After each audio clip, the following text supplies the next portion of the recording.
As mediators between an inner mental world and an outer physical world, maps are fundamental tools helping the human mind make sense of its universe at various scales. Moreover, they are undoubtedly one of the oldest forms of human communication. There has probably always been a mapping impulse in human consciousness, and the mapping experience, involving the cognitive mapping of space, undoubtedly existed long before the physical artifacts we now call maps. For many centuries, maps have been employed as literary metaphors and as tools in analogical thinking of how concepts and facts about space have been communicated, and the history of the map itself, the physical artifact, is but one small part of this general history of communication about space. Mapping, like painting, precedes both written language and systems involving number. And though maps did not become everyday objects in many areas of the world until the European Renaissance, there have been relatively few mapless societies in the world at large. The map is thus both extremely ancient and extremely widespread. Maps have impinged upon the life, thought, and imagination of most civilizations that are known either through archaeological or written records. J.B. Harley.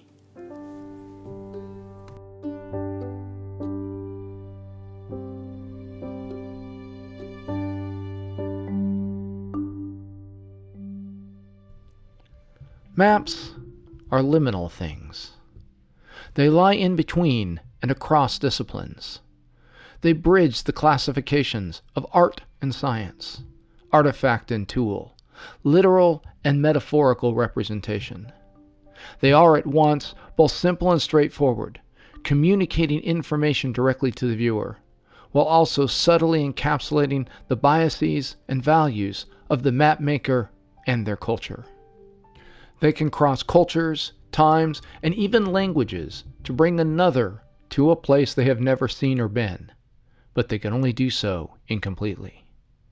They can represent real physical spaces, but can also communicate metaphorically the values of a culture or a religion by assigning places of good and bad, as is evidenced in works associated with Dante's Inferno. They can even be seen to make more real places that do not exist.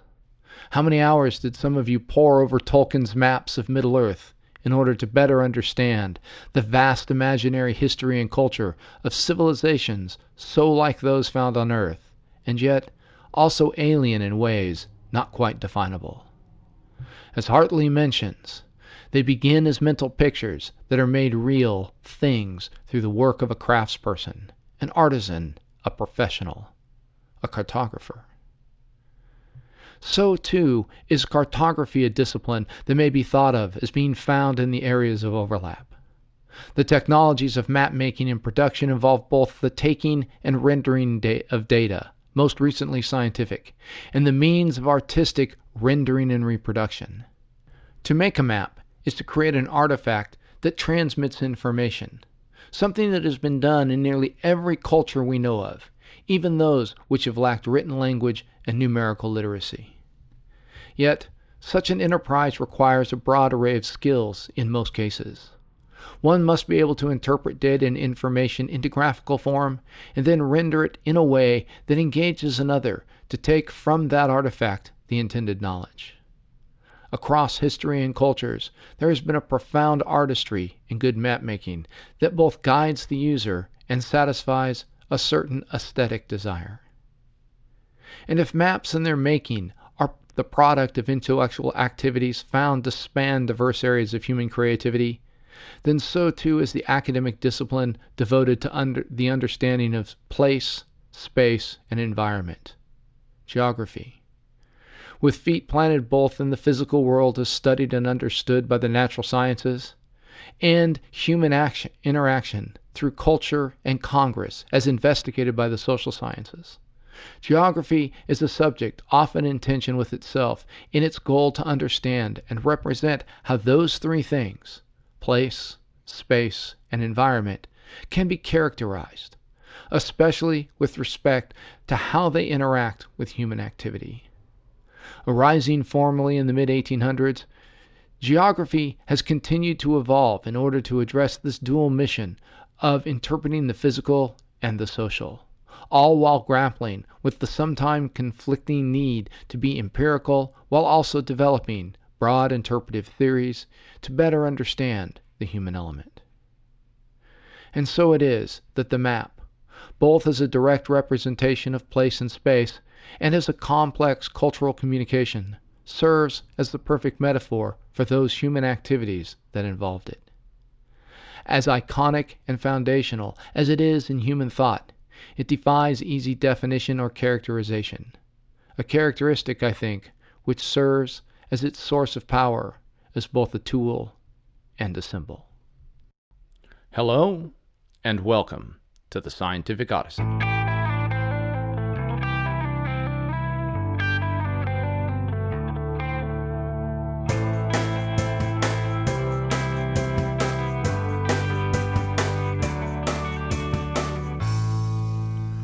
The Scientific Odyssey is a mini-part journey into the history and philosophy of science. My name is Chad Davies, and I'm the writer, host, and producer of the podcast, where we consider the ideas, processes, and results of over 2,500 years of scientific inquiry and discovery.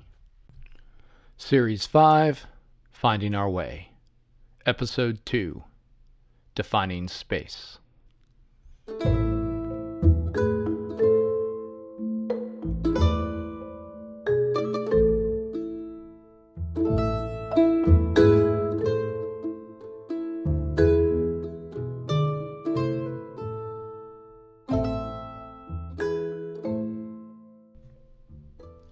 So, I have a confession to make. Though, if I were to risk a guess, I would imagine that many of you who are listening to this would have to make the same confession. And so, I am among my tribe. I'm a map nerd. Since I was a kid, I've loved looking at and analyzing maps. When a month's issue of National Geographic arrived at our home, the first thing I always looked for was to see if there was an insert, and if there was, if that insert was a map. And if that were the case, I would find the closest flat surface and I would open the map up and begin to study it, even before I read the article that the map was associated with. Some of those maps even ended up on the walls of my bedroom so that I could look at them again and again to see if there was something new that I could learn from them. At school, I was always the kid who had to try and look at all the maps on that thing at the front of the classroom. You know, the one that you sort of fold the maps up that's really clumsy and awkward. When I became interested in World War II history, especially the history of the World War II Pacific Front, I studied the maps of naval battles and the island-hopping progress of the U.S. military to try to better understand where things were won and lost in that theater of war. As I've grown older, I've found my interest being drawn back to older maps. While I still appreciate the clean, scientific way maps are often produced today, I find myself drawn to the artistry of those maps of the medieval and Renaissance periods, especially those produced during the Age of Discovery. It's as if the new energy infused into those cultures by finding that thing that nobody had known of before, that would have been unknown to ancient and classical civilizations, bled onto the maps themselves. To be honest, each time I come across a map from some culture or civilization I haven't encountered before, I find my curiosity aroused and engaged anew. I'm sure that there are some of you out there who know exactly what I mean. Maybe for you, it's the creation of a new map from survey data acquired using the most modern of methods. Perhaps it's the thrill of maps of an ever-expanding cosmos, either as we know of it now or as we once understood it. For some, I'm sure it's those produced by the explorers and pioneers of new river basins that were discovered historically. One thing that I know is that we are in good company. Growing up in the Pacific Northwest as I did, I was raised on the story of the Lewis and Clark expedition, carried out under the direction of Thomas Jefferson between the years of about 1804 and 1806, to search for a northwest passage across or through the North American continent. When the Corps of Discovery, as the members of the expedition were known, reached its westernmost point of lodging at Fort Clatsop, near modern-day Astoria, Oregon, in late November of 1805, the expedition's co-captain and cartographer, William Clark, created a single map of the route taken from St. Louis to the Pacific Ocean from the data he had collected along the way. When the Corps returned first to St. Louis and then, after another year, to Washington, D.C., his colleague and co-captain Meriwether Lewis took the map of the travels along with a number of other items with him to a meeting with President Thomas Jefferson. Based on astronomical observations, simple surveying techniques, and word-of-mouth descriptions of those Native Americans and enterprising trappers who lived in and worked the various regions through which the Corps had traveled, the map produced measures about 2 feet by 3 feet in size and represented the best data of the North American continent ever accumulated.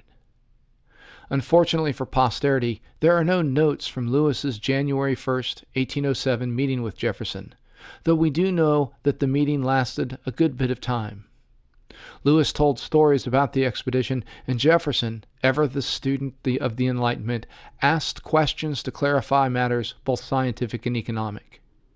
But at one point, the president who had contravened the U.S. Constitution to purchase the territory from France that Lewis and Clark had been sent to explore asked to see the map. Immediately, Lewis spread it out on the floor of the president's house, as it was called then, and the two men got down on hands and knees to examine it in detail and discuss all that it entailed.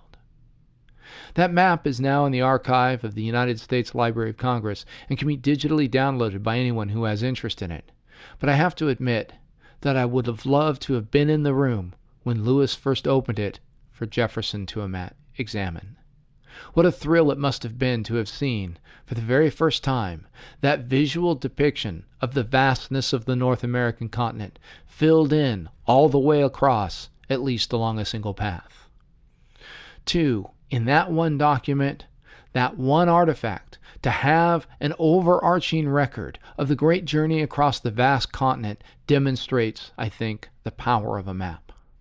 More than all of the diaries or official reports, it is the map that encapsulates the great achievement of that small band of men and what they endured and discovered.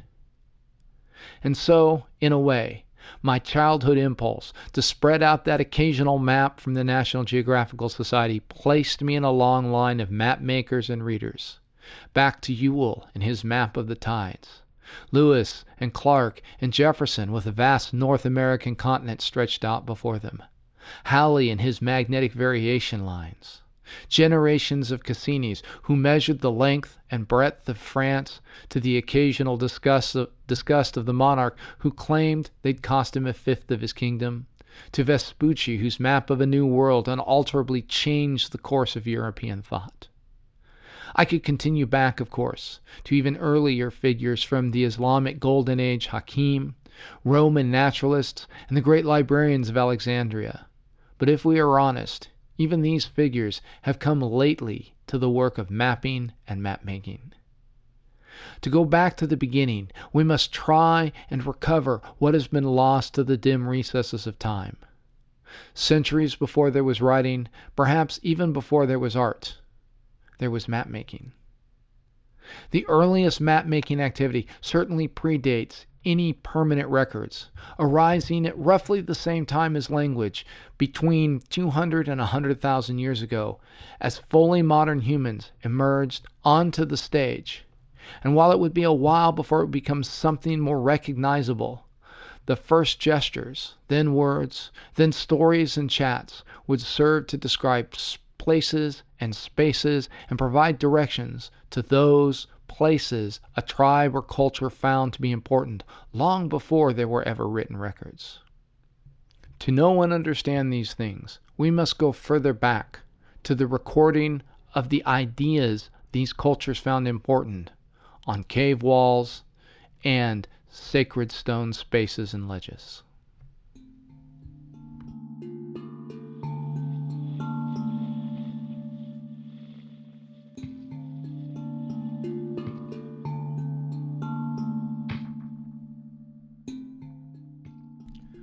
So with that introduction to this episode's subject matter, let's step back a moment and ask a few big picture questions. Things like, what is a map anyway? And when was the first map made and why? Well, these questions, they may seem obvious, or at least the answers to them might be. What I've learned in my research is that they are anything but that, and the reason for this was a bit surprising to me. You see, when one considers what I've come to understand to be the history of cartography, there is this inherent bias that comes down to us, at least those of us in the European tradition, regarding what maps were made for that has a lot to do with the various points in history where things are lost. In our series on cosmology, we talked about this with respect to the fall of the Western Roman Empire, using the metaphor of the narrow hourglass. There was all of this knowledge and information that made up the Greco-Roman cultural heritage that never made it through the various political, cultural, and natural upheavals that occurred in the years between about 400 CE and 700 CE in what's now known as Western Europe. What did make it through survived because of a combination of good luck, functional utility, and selection bias based on worldview.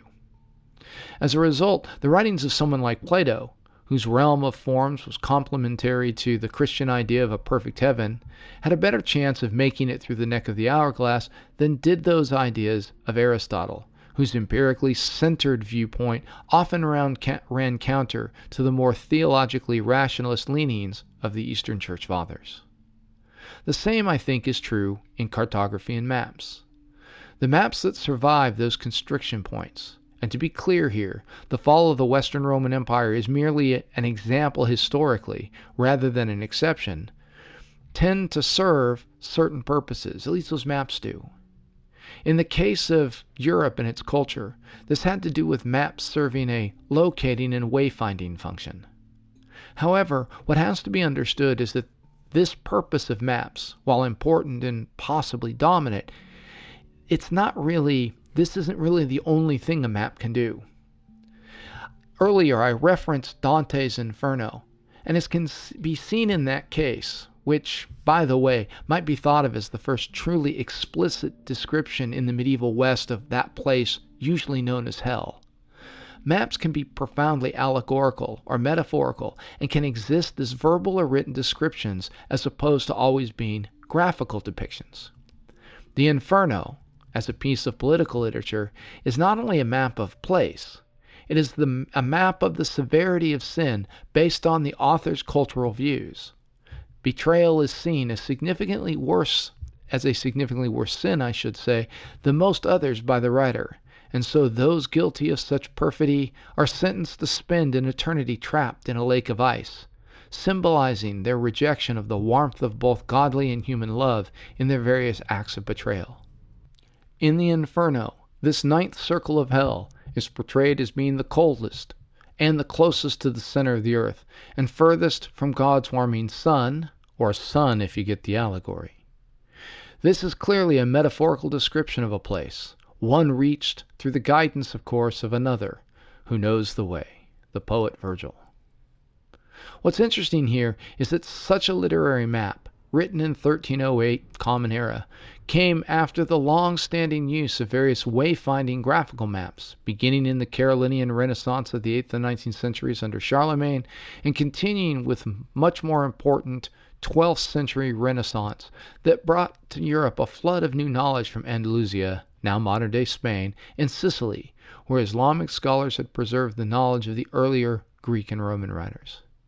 As such, the assumed pattern among historians of cartography was that maps always began as graphical representations, and only as the society advanced might they transition into something else.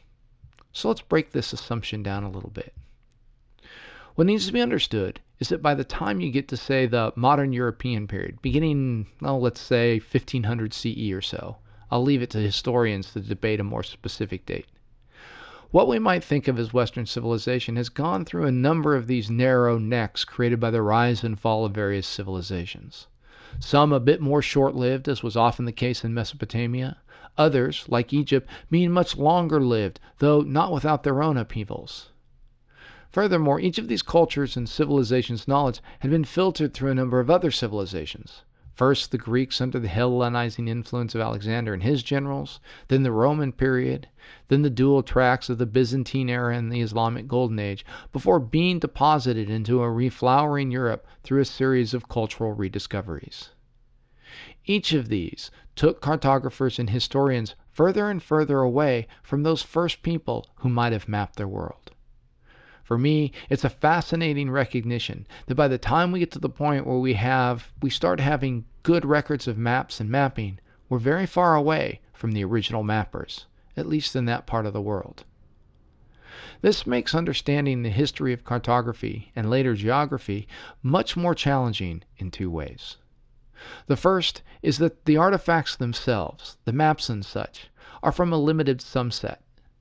We only tend to see things from times after the process of mapping and map-making have developed. More importantly, however, is that there is a degree of bias introduced in how we even consider maps, a bias that is degree encased in the very title of this series, Finding Our Way. From the perspective of the European West, the purpose of the map is to help someone find their way through a physical space, and so early attempts to develop a history of cartography were of course shaped by that bias. If some artifact didn't seem to fit that definition, often very narrowly defined, it wasn't viewed as a map at all, but as something else or just meaningless art. Only in the second half of the 20th century did this view begin to change. So why did that change begin to happen? Well, from what I've been able to determine, the biggest reason had to do with the recognition that mapping begins with people who are pre-literate in the sense that they don't have written languages. This means that any investigation into the origins of mapping have to be centered in archaeological and anthropological studies.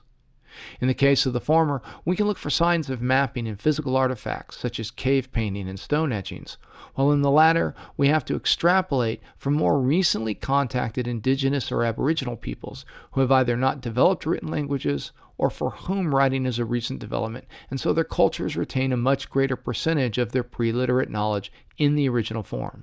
Things like dance, song, storytelling, and the like. One of the most interesting outcomes of these investigations has been the realization that for many cultures, mapping is used at least as often to describe important cultural or religious spaces and ideas as it is to depict physical spaces and to aid in wayfinding.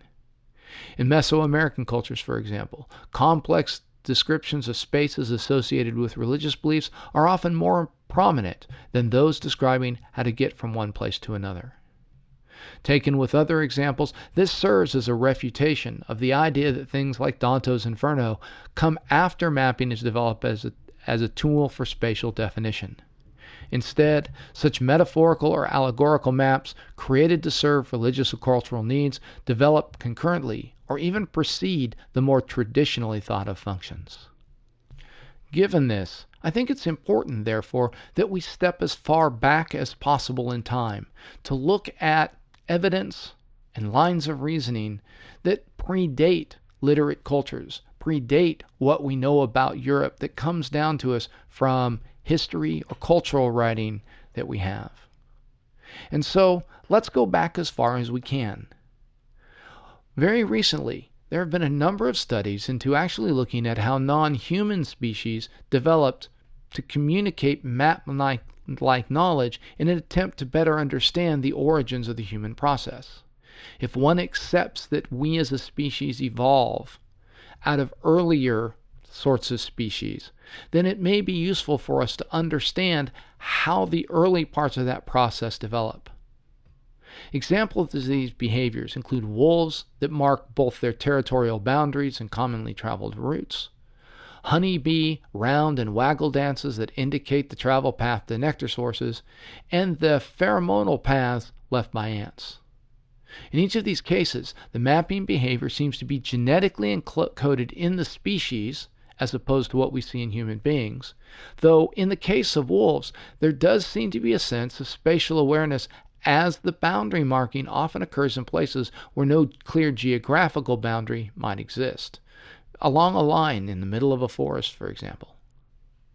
With the advent of primates, and more recently, relatively modern humans, the practice of mapping changed from something encoded genetically and essentially non-transmittable to others in a group not in the immediate location, to a set of practices more akin to what we think of as mapping in our modern context. As the hominid brain evolved through a series of genetic mutations and associated environmentally supported developments, a variety of cognitive skills and attributes were realized that brought about a new sense of spatial awareness.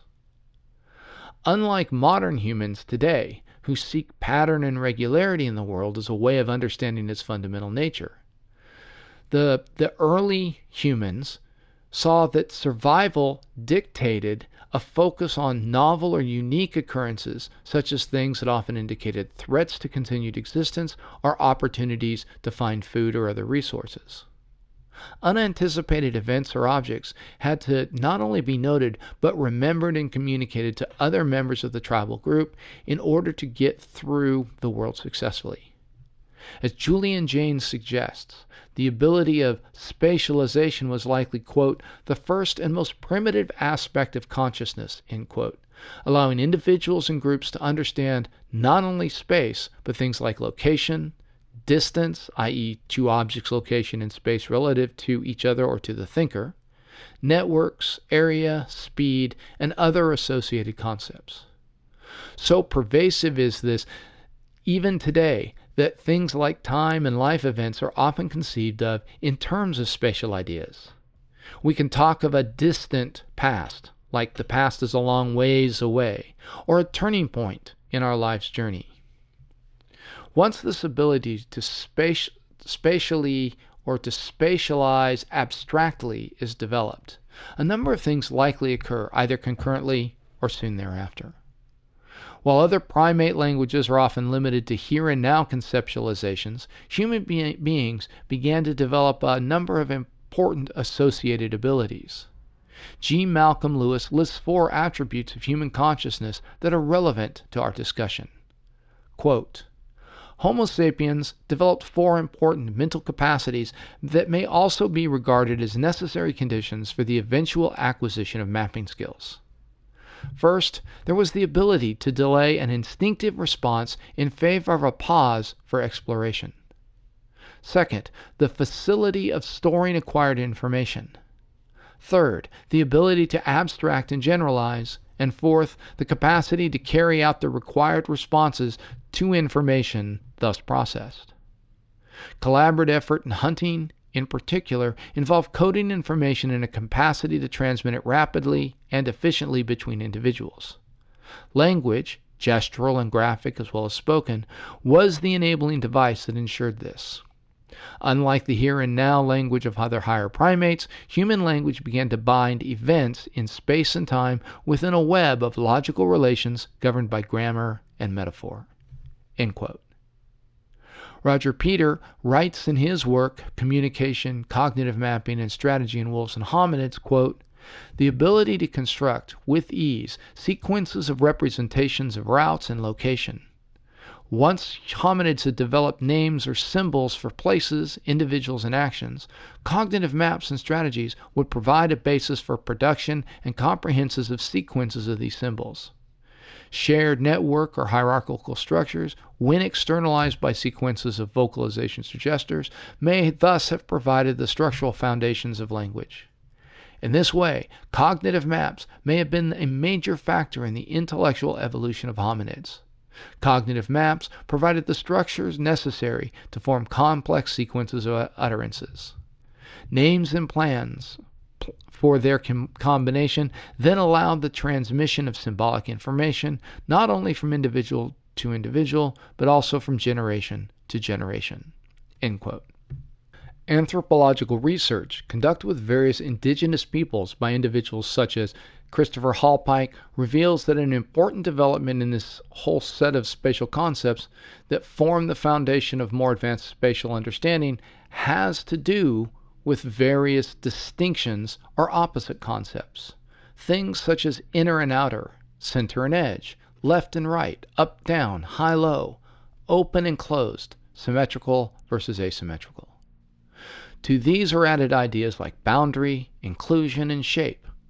As Hal Pike notes, these ideas or concepts are much less Euclidean or geometric in nature than they are what we might call topographical.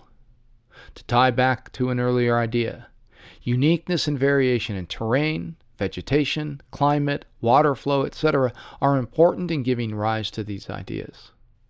These differences are then encoded, for lack of a better term, into forms of communication, whether they be language, dance, or visual art, with an important bridge being the ability to express relationships, as we mentioned earlier, beyond the here and now. This expression, however, is non-uniform and can vary from culture to culture depending on the cultural values and worldviews deemed important. To maybe make this a little more concrete, I think there are two excellent examples of this that are in fact related to each other. For most of us, we define personal direction with respect to ourselves, or as being centered on ourselves, as being defined as the center of our bodies in some way. Thus, I can define a left hand and a right hand, or more generally or abstractly, just left and right, in a way that doesn't change. My left hand is always my left hand, no matter which cardinal direction I face. In fact, if I face north, I will say that east is to my left and west is to my right, with south behind me. If I turn around, I reassign the cardinal directions to different hands, now saying that west is to the left and east is to the right. There are, however, certain aboriginal cultures that do not actually have words for left and right as we would think of them. Instead, everything is directionally defined by the cardinal directions, as defined, of course, from the motions of the heavens. In this framework, if one faces north, you would have an east hand and a west hand. Turn around, and you would still have east and west hands, but those would be reversed from that earlier case. In this culture, there is a sense where the changeable individual is defined by the external, unchanging aspects of the world, whereas in the first case, it is the body or the person that is seen as the unchanging element. Hence, we can see values are encoded in our sense of space. Another example of the frames of reference nature of our conceptualization of space that is perhaps a bit closer at hand can be found in the modes of your GPS-based mapping app on your phone or in your car. If you play around with the settings, you'll likely find that there are two different modes you can put the display in. One mode will hold the map constant and show you or your car moving through that map. While the map may shift around to keep the icon that represents your position on the map centered, the orientation has the cardinal direction of north always being at the top of the screen. The other main setting is to have the icon representing you remain fixed, usually with forward being represented at the top of the screen, and then having the map continuously reorienting itself around that perspective. In this case, most useful in quickly displaying whether one needs to turn right or left when arriving at intersections, the edges of the screen are never absolutely associated with a given cardinal direction, but rather with that idea of right and left. In these two examples, we can clearly see that there are deep conceptual frameworks that can be based on either individual or cultural values about how space is understood, built into the mapping activity, and the language that's used to support it. A story that I came across in my research told the experience of one Western visitor to the outback of Australia. She had gone there to study and to understand the culture of a certain Aboriginal tribe, and found that she had an enormously difficult time communicating with the members of the tribe when it came to getting and giving directions. At first, she thought it had to do with the language barrier, that the words being translated back and forth were somehow being misinterpreted, until one day she experienced a revelation. In her mind's eye, when she imagined herself moving through the landscape, she saw herself as moving through a fixed map, much like the first GPS setting we discussed. What she realized was that for the members of the tribe, they conceptualized themselves as being stationary, and that the map moved and changed around them. Once she recognized this difference, all of the language issues resolved themselves as actually being frame of reference differences. When she explained this to a member of the tribe, telling a person that she now understood how they saw traveling through the countryside, the tribesman looked at her quizzically and asked, "How could you see it any other way?" As we wrap up this section of the episode, we should say a thing or two about means of communication. While mapping certainly begins as an inward intellectual activity, making that process external has two advantages. The first is that in creating a new representation of any knowledge, the human brain is asked to really consider that knowledge in fresh ways in order to move it from the abstract to the concrete. As an example, in my teaching practice, one of the most effective ways to learn material is to focus how it translates to other types of representations. Cognitive research shows that human beings often structure information into what might be thought of as mental maps that attempt to define or represent things as they relate to other things. Given this, a learning tool that has been developed, which is known as a concept map, has become very, very useful. A concept map is a visual representation of that mental map that we have inside our minds in some medium that displays the terms being considered as boxes, and then the relationships between the terms with arrows associated with or labeled by verbs. The process of explicitly drawing these concept maps, usually on paper, has been shown to significantly increase the learning of a topic. Creating this quote-unquote map of the topic in concrete forms seems to force the brain to clarify and commit to the relational nature of the knowledge in such a way that it becomes easier to both recall and understand. By the way, for students out there who feel like they sometimes struggle with either understanding or retaining information, look up concept maps on your favorite web browser and then put them into practice as part of your material review or studying process. Some of the research indicates it'll raise your letter grade in a class by 1 full grade above what using that time to just reread your notes would do. So, something to try out. The second purpose, of course, is to transmit important information from one person to another. As mentioned in the earlier quotes, the ability of human beings to work in groups towards a common goal is an important advantage when trying to survive.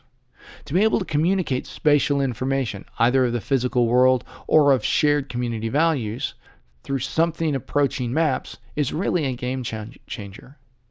Probably the first sorts of things like this would have been communicated through gesture, a surprisingly effective means of transmitting spatial information. How often, when we've been asked by somebody how to get to a place, do we end up extending the index finger of a hand at the end of an outstretched arm as part of our verbal description? When you think about it, even if a person who didn't speak your language came up and pointed to a picture of a nearby place in a tour book, you could use gestures to give them directions as long as those directions weren't too complicated. If you want, take a moment to pause the podcast and either imagine the encounter or try it out with a friend and see how you do. Okay, so we'll assume you're back, or that maybe you never went anywhere, metaphorically speaking. And so the next logical extension of this, often combined with language and rhythm, is that of dance. Just as the honeybees are able to communicate spatial information through ritualized movement, so too are human beings able to do this. In almost every indigenous people encountered, anthropologists have noted the use of dance to convey travel. Again, one must be careful to not merely imagine this to be movement across or through physical space, as often these dances and their associated songs tell of the journey to more spiritual or metaphysical realms. Even in more modern culture, one often finds song and dance used to tell the follower of a given faith how to quote-unquote go to a better place, whether that be heaven or paradise or nirvana, what have you. In my own tradition of Protestant Christianity, the number of hymns that talk about getting to heaven is truly substantial. And this, of course, leads us to our final means of non-artifactual communication, and that is of formalized or ritualized language. In this case, there are two modalities that can be considered. The first is communication of knowledge in real time to a person standing with you, i.e. what we might think of as the giving of directions. To do this, there must not only be shared vocabulary, but also, as we saw in the earlier examples, a shared sense of social conceptualizations of space and time. There also needs to be a shared understanding of terms.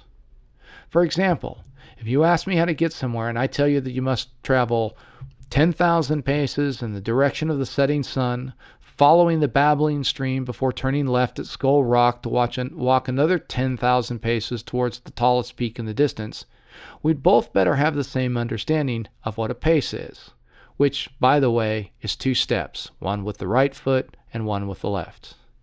If you think of a pace as what I think of as a step, even if my directions are accurate in my framework, you aren't going to get to where you want to go. The difficulty with all of these last examples, simple gestures, complex movement, and language-based directions, is that they're limited in that we must be together in space and time for you to receive the information from me. To overcome this, we must find something that is more permanent. One bridge from, this sort of limited sense to what we might think of as traditional map is what I would call ritualized oral tradition. Think of the stories, poetry, and songs a culture will develop that can be passed from generation to generation. These can be used to transmit information across time and to a lesser degree space long before any visual representation of information is produced. Migrating tribes of hunter-gatherers can teach children the times and paths of movements and important moments and places in the history of the tribe through such a means in ways that encapsulate the needed spatial information. Think of a poem or a song that tells of 3 moons worth of travel along the shores of the great river, following the rising sun at each branch to arrive at the great hunting grounds in times for the herds to be gathered. This could easily be included into a song or a story about a great ancient figure of the tribe. A likely example of just this sort of thing can be found in the works of Homer, which likely capture an earlier rich oral tradition. But these things aren't, of course, or at least in a sense, maps. They still do not transmit information across both space and time. There's still a ways to go.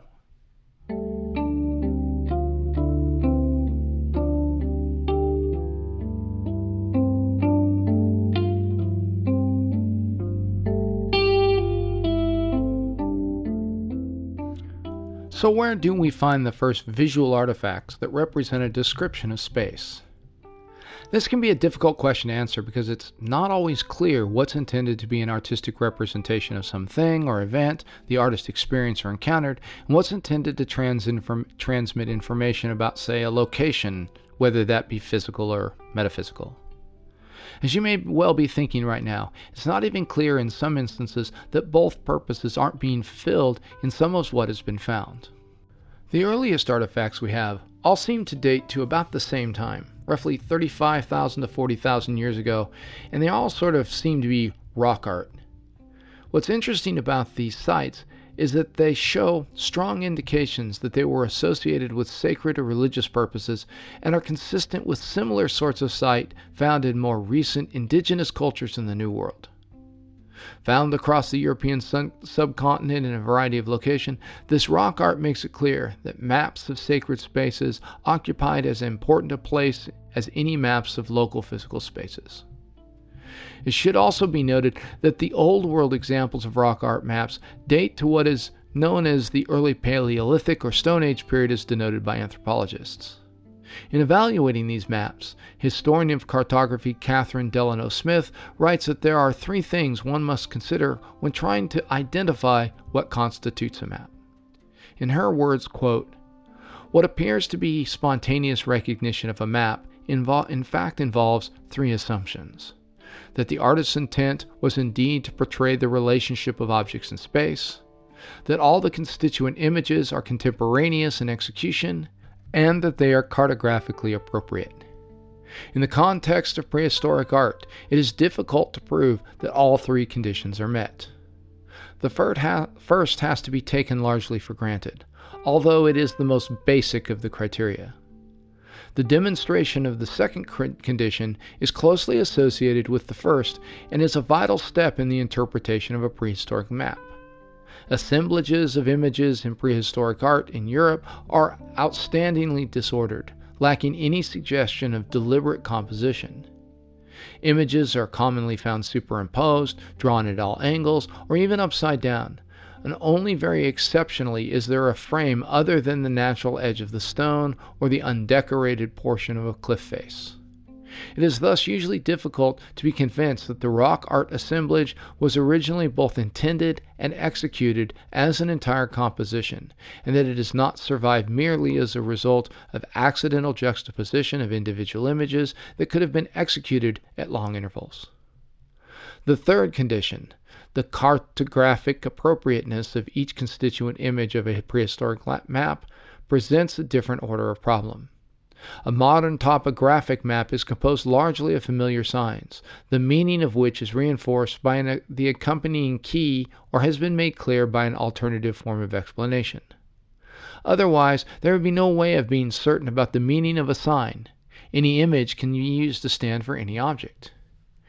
It is usual and sensible to maintain some degree of correspondence between the image selected and the object it is intended to represent or symbolize, partly as insurance against forgetting its meaning. So it is reasonable to assume, in the case of prehistoric art, that the naturalistic figures, such as those for animals or houses, are iconic or pictorial representations, at least at the first level of meaning. Those most likely to be commonplace on a topographic map, a house, for instance, rather than a weapon, can be selected from those less likely to have cartographic significance. Another guideline is the frequency of occurrence within a single composition of the individual images. Examination of a modern map shows that it is composed of a range of images, most, if not all, of which occur frequently. This should also be the case with a prehistoric map. By applying the three diagnostic criteria together, composition, appropriateness of the images, and their frequency within the composition, to prehistoric rock art, some headway has been made in identifying prehistoric maps portraying the landscapes from above." End quote. And sorry about the long quote there, but I thought it was really important to get a sense of how historians of cartography, what problems, what challenges they face in trying to identify when they find, say, artwork on a cave wall or on a rock wall or something like that, in determining whether those are, sort of just artistic representations of things that are happening in life, or if they're actually maps. And that's really quite the challenge. And this theme, by the way, can be seen in more recent Paleolithic artifacts as well. These things are usually younger than the oldest examples of rock art, but there are various examples of what seem to be what we call place maps that are found in locations across Eurasia. These are usually etched into more portable media, such as large bone fragments or thin discs of rock, and consist of lines scratched into the medium. Think of this as a more permanent sort of giving directions that one might do by drawing a quick map in the dirt with your finger. In most cases, these place maps have been hard to match to specific locations, which is not surprising, given that we don't know what the lines actually represent.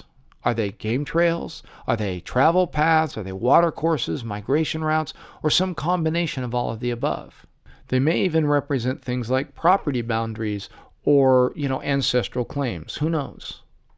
And moreover, it may be well that these artifacts were carried with travelers and thus were dropped or lost, or maybe traded at the location where they were found, and thus have no actual relation to that location, being developed for some completely different place, and being given to someone else as a way of, well, gee, you're going to town X, well, here's a map that will help you once you get there. In all of these cases, these artifacts date to times that, of course, predate writing in the cultures in which they were found, and so it's very difficult to discern their purpose and context. We don't have sort of a literary, writing or a description of what the map's actually about, things that we will find later on in history. What is interesting to note, however, is that like many of the rock art cases, these maps often show a common perspective that has a certain set of features. The first is that these things will often again show that previously mentioned from above perspective. In some cases, this makes sense as the artifacts or rock art, depending on which we're talking about, is found at what might be thought of as a higher elevation from what it's depicting, say up on a hill or a mountainside that overlooks the place that the map is showing. However, even in the artifacts, not from this context, there is a prevalence of this kind of perspective, this looking down from above. This clearly indicates that the map makers had the ability to spatially abstract location information experienced in a plane of 2-ish dimensions to a view from a higher third dimension in a sense. Second, there is a preference for representing the landscape in a two-dimensional but non-Euclidean, if we can use that term, way.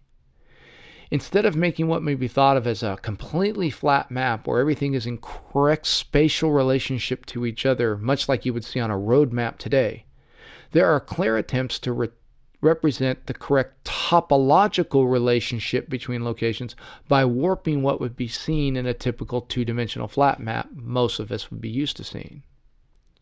Third, there is a distinction between types of maps found, with one type being that sort of place map that we talked about that represents locations of things, with the other being what we might call picture maps that have some location information but that also feature pictorial representations of things like people or animals. In the second type of map,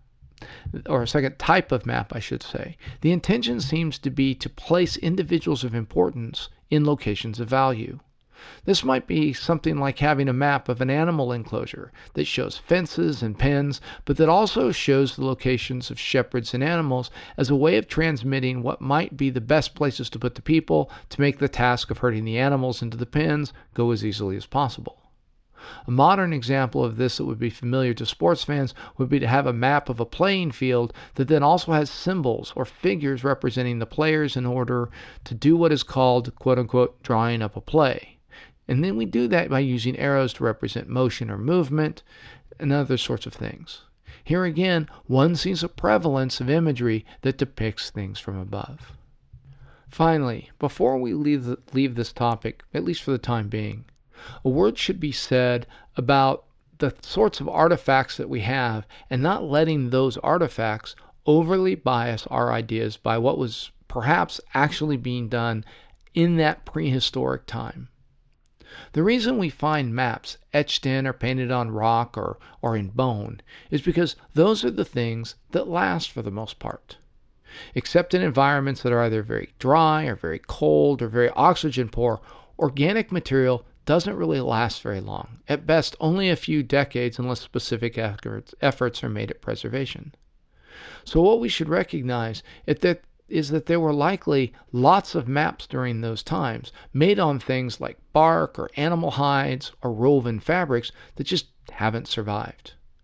Whether maps made on these media would have been substantially different than those made on harder work materials is difficult to say, but we must be careful not to allow what we have to bias our thinking or to limit what we might expect to find in other contexts.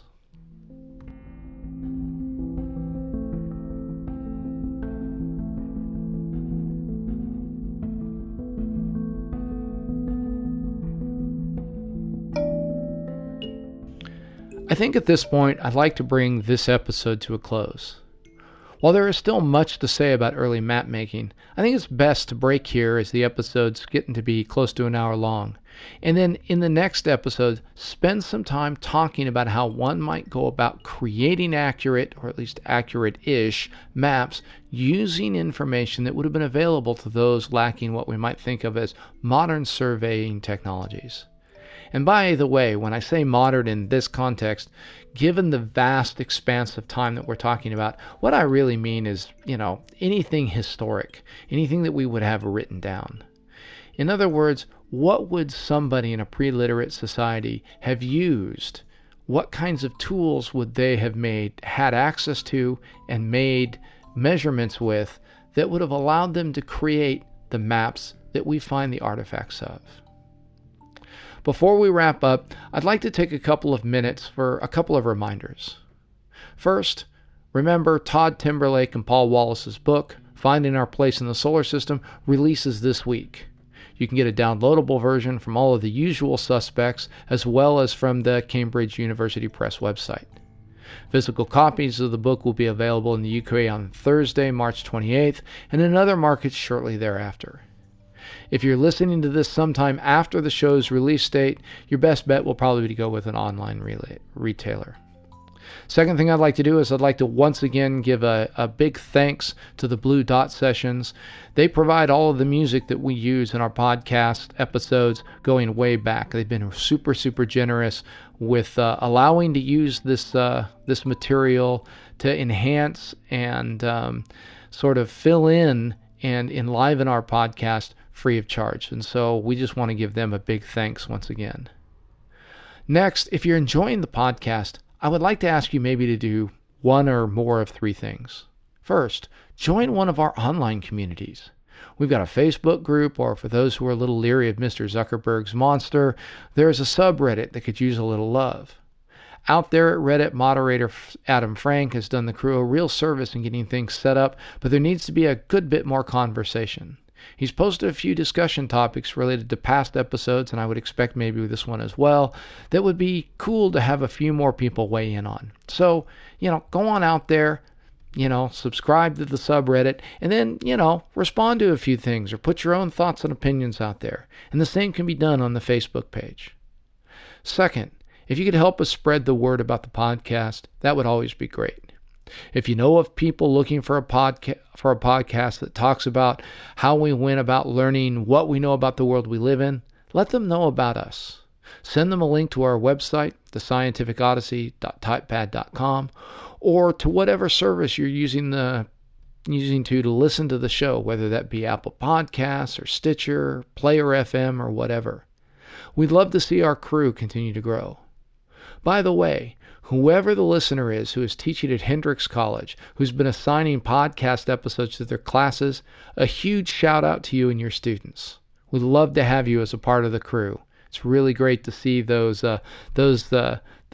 links or those hits to our websites coming from Hendrix College. Great work out there, y'all. And finally, if you're enjoying the content of the show, I would ask you to post a review on whatever that same service you're using to listen to the show is. Whether it's given a certain number of stars or writing of comments, the feedback helps in that it's a huge encouragement to me, your navigator. I love getting those comments. And it helps us show up in the various recommendation lists and search results, and that helps us get the word out to a larger number of people. I know that it can be time consuming, and it's often an interruption to what you're doing. You're out driving your car, and here I am telling you, hey, would you stop what you're doing? And you can't do that. But maybe if you can make just a quick reminder note to give some feedback at a time when you're a little less busy, that would be great. And as one last note before I sign up for this episode, out there in the podverse, or whatever you might want to call that, there's recently been a bit of contention regarding the launch of a new paywalled service for podcasts. Well, I certainly won't gainsay those who have chosen that route as a way of monetizing their efforts. Hey, folks have got to eat, and producing quality content is time consuming. Or, for that matter, any other way that folks have decided to monetize their podcast. For our show here, our crew, I've come to a different sort of conclusion. And again, to be clear here, I am not trying to cast shade on anyone else for following a different sort of model. While I would love to make my podcasting thing a full-time gig that pays all of my bills, it seems pretty unlikely that a show about history and philosophy of science is ever going to get to the point where there's enough listenership to do that. Moreover, the truth is that the knowledge, the talents, the habit of mind that I've used over the past 4+ years to create these episodes, those things were arrived at in large part due to the support I received from the public at large in the form of educational financial aid. So in a way, those of you in the United States have already paid for this with your tax dollars. Given this, what I've decided is that I'm just never really going to worry about the money thing, and neither should you. My episodes will never disappear behind a paywall that requires you to pay a monthly subscription. There will be no Patreon accounts or pleas for funding or anything like that. There will be no paid ads, though I will say if I find a product or service that I really think you would all love to know about, I'll be happy to share that information with you. But you don't have to worry about me coming on or filling a lot of the space in the show with various ads. All you ever have to do is tune in to enjoy the show. And if you see me out and about, maybe buy me an appropriate adult beverage when you come over to introduce yourself. As Francis Bacon once wrote, knowledge is power. and I want you to have as much access to the kind of knowledge we've got on the show as I can provide. So with that having been said, in our next episode, we'll finally get to the topic I promised you a while back, and we'll see if we can figure out how one can make their way through the world using dead reckoning. Until then, full sails on your journey.